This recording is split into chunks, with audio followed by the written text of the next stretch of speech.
gayut kalian struktur kebahasaanipun utaminipun gayut kalian pemikiran utawi minda nggih. Main utawi minda menika satosipun dipun sinaoni wonten ing mata kuliah psikolinguistik mekaten.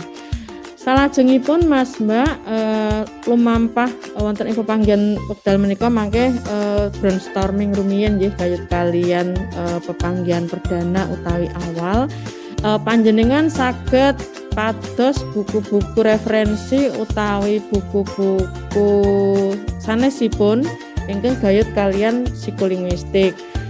Menapa kemawon ingkang saged dipun ginakaken wonten ing RPS utawi wonten ing file ingkang Bu Ayun upload menika kathah referensi ingkang saged dipun ginakaken makaten bukunipun Abdul Khair gayut kalian psikolinguistik kajian teoretik saged dipun ginakaken, lajeng bukunipun Sunjono nggih saged menika menawi Sunjono menika jatosipun nyerat gayut kalian buku psikolinguistik menika lebih spesifik gayut kalian kisah pemerolehan bahasa anak.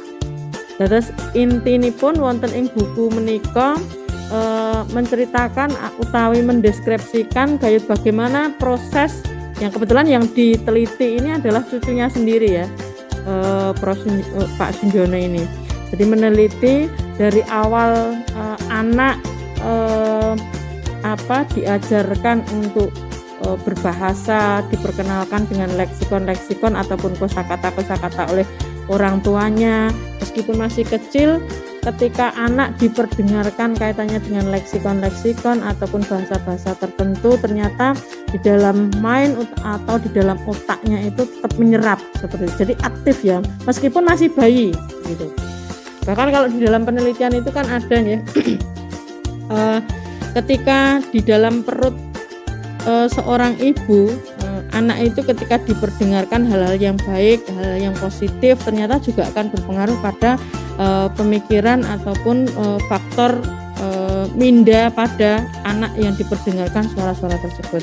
Kalau saya baca artikel penelitian yang beberapa kali istilahnya cukup positif ataupun layak untuk dilakukan adalah kebetulan ada yang meneliti kaitannya dengan seorang ibu yang sering memperdengarkan murotal Al-Quran seperti itu ya. Ternyata itu bisa berimbas efek pada anak ternyata lebih mudah untuk menghafal pada waktu ketika dia sudah besar ataupun sudah bisa berbicara seperti itu. Artinya memang meskipun anak kelihatannya tidak merespon secara langsung dengan ucapan secara langsung karena keterbatasan dia belum bisa berbicara, akan tetapi pemikiran itu tetap berjalan.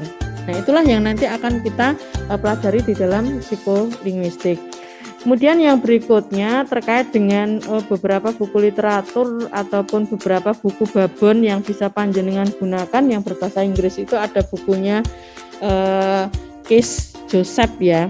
Joseph Case itu menulis kaitannya dengan psikolinguistik. Monggo mangke sak panjenengan bisa mencari ataupun bisa sekiranya memang membutuhkan kaitannya dengan buku babon ataupun buku induk dalam bahasa Inggris juga tidak masalah. Atau kalau tidak panjenengan bisa searching e-book ya, dalam bentuk e-book buku psikolinguistik dalam bahasa Inggris ataupun bahasa Indonesia itu juga cukup banyak gitu. Pinter-pinternya saja panjenengan untuk mencari literatur untuk bisa memperkaya dan bisa menambah kaitannya dengan pengetahuan panjenengan terkait dengan psikolinguistik.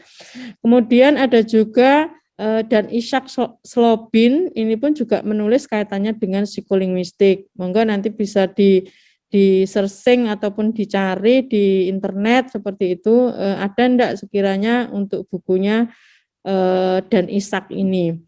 Kemudian ada juga Steinberg, Dani, Hiroshi Nagata, dan David Elin ya. Ini juga buku sudah penerbitan lama dan ini memang menjadi salah satu rujukan atau buku babonnya ketika panjenengan ataupun kita belajar terkait dengan psikolinguistik.